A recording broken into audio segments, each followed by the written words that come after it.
안녕하십니까. 세상 읽어주는 남자 이상훈입니다. 오늘은 인텔의 글로벌 파운드리 인수 소식을 어떻게 봐야 할지 한 말씀 드리겠습니다. 오늘 월스트리트 저널에 관련 소식이 났습니다.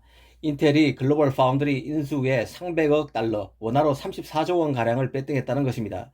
이번 인수 협상은 인텔 입장에서 보면 파운드리 실패를 되풀이하지 않기 위해 파격적 수를 던졌다고 봅니다. 인텔 팹 갤싱의 승부사 기질이 또 한번 확인된 것인데요.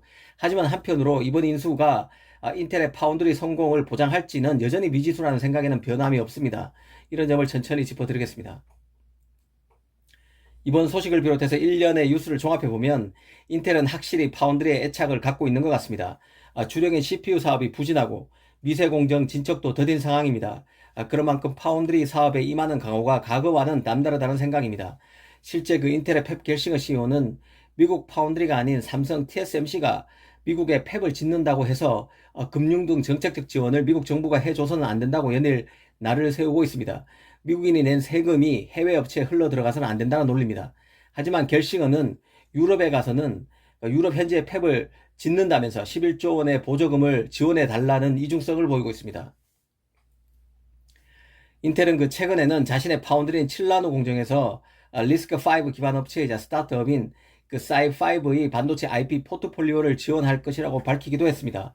기본적으로 인텔이 파운드리를 한다는 얘기는 자신의 독점 IP인 X86 CPU IP를 공개하는 것은 기본이고 ARM IP 등 다른 회사의 IP로도 설계된 각종 칩을 만든다는 얘기입니다. 다른 팹리스의 IP를 자신의 공정에 심어야 합니다. 그런 맥락의 일환에서 사이5의 IP를 공정에 심기 위해 작업하고 있다는 얘기입니다. 사실 이런 작업만으로는 한계가 분명한데요. 일전에도 말씀드렸지만 팹리스는 보수적입니다. 웬만해서는 위험 부담을 떠안으면서 파운드리 교체에 나서지는 않는다는 의미입니다. 더구나 인텔의 파운드리 팹은 이제 시작입니다. 공정 정비가 불충분할 수밖에 없는데요. 불편할 수밖에 없습니다. 완전히 맨 땅에 헤딩하는 식으로 가서는 인텔 입장에서 고객 잡기가 쉽지 않을 것입니다. 그래서 인텔이 글로벌 파운드리 인수를 추진하는 것으로 봐야 합니다. 인텔 입장에서는 글로벌 파운드리 고객의 구미가 담겼을 것입니다. 글로벌 파운드리는 AMD와 퀄컴, 브로드컴, NXP 등 150곳 이상을 고객으로 두고 있습니다. 글로벌 파운드리를 인수하는 순간 단번에 이들 고객과 거래를 틀 수 있습니다. 그간 폐쇄적으로 자신의 칩만 만들어왔던 인텔에게 다양한 고객 확보는 큰 메리트가 될 수밖에 없습니다. 하지만 한계도 분명한데요. 일단 글로벌 파운드리는 하수입니다. 10나노 이하 공정을 하지 못하는 기업입니다. 돈을 많이 버는 회사도 아닙니다. 성숙 공정 칩만 만들다 보니까 당연히 수익성도 좋지 않습니다. 글로벌 파운드리로서는 돈이 없습니다. 칩 풍기가 심각해서 투자를 해야 살아남는데, 그리고 투자를 해야 한 단계 점핑할 수 있는데 내부 유보금이 없다 보니 이런 절호의 기회를 살리지 못하는 상황입니다. 이 글로벌 파운드리로서는 답답할 수밖에 없는데요. 그래서 인텔과 인수 협상에 나서는 게 아닌가 싶습니다. 돈이 들어오게 되면 자신도 투자를 할 수 있다는 것이죠. 물론 글로벌 파운드리는 공식적으로 인텔과 협상이 없다고 부인하는 상태입니다.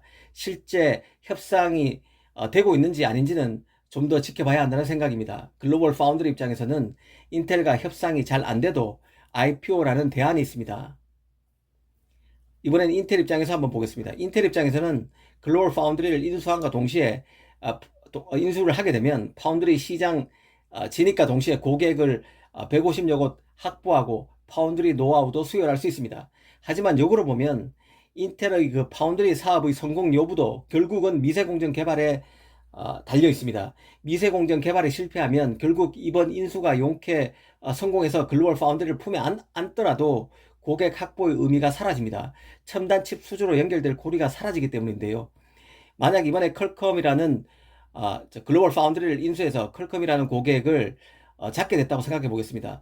그런데 그 이후에 인텔이 미세공정 개발에도 성공해서 이 글로벌 파운드리의 퀄컴 칩 물량을 계기로 4나노, 3나노 칩도 퀄컴으로부터 수주할 수 있어야 이번 인수가 의미가 있는 것입니다. 인텔의 미세공정 개발에 실패할 경우는 다른 팹리스 칩을 만들기는커녕 자신의 CPU, GPU도 삼성 TSMC에 맡겨야 할 처지가 빠집니다. 이런 논리를 알아야 이 M&A의 의미를 제대로 파악할 수 있습니다. 그런 맥락에서 더 절박한 쪽은 인텔이 아닌가 합니다. 미세공정 진척은 생각만큼 안 되고 파운드리 재진출을 선언했지만 이대로 아무 수를 쓰지 않아서는 잘 안 될 가능성이 훨씬 큽니다. 그러다 보니 글로벌 파운드리라는 카드를 빼든 게 아닌가 싶습니다. 이 삼성 입장에서는 부담이 되겠지만 당장 이번 M&A가 성공하더라도 큰 지장은 없을 것입니다. 글로벌 파운드리와는 겨냥하는 시장 자체가 삼성은 다릅니다. 삼성 입장에서는 인텔의 미세 공정 진척 여부가 더 궁금할 것입니다. 인텔의 미세 공정 진척은 인텔 파운드리 성공 가능성, 그리고 인텔의 팹리스 전환 가능성도 가늠할 수 있는 핵심 지표가 됩니다. 26일 인텔의 온라인 발표를 주목할 필요가 있어 보입니다. 감사합니다.